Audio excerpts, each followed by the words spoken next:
من المنتظر أن يمثل اليوم الخميس أمام وكيل الجمهورية لدى محكمة ورقلة المتهمين في قضية اختطاف رضيعة حديثة الولادة بالمؤسسة المتخصصة الأم والطفل.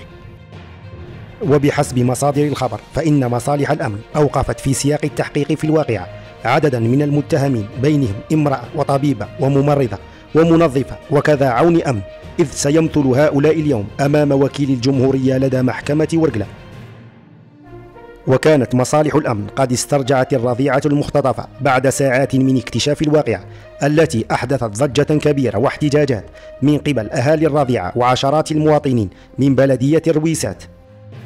ورغم أن قضية اختطاف الرضيعة من المؤسسة المتخصصة الأم والطفل بورقلة قد انتهت باستعادتها من طرف مصالح الأمن، إلى أن هذه القضية لا تزال تثير الكثير من ردود الفعل في الشارع المحلي وسط انطباع عام ممزوج بمشاعر الامتعاض والاستياء حول غياب المعلومة وحرمان الرأي العام من تفاصيل الواقعة.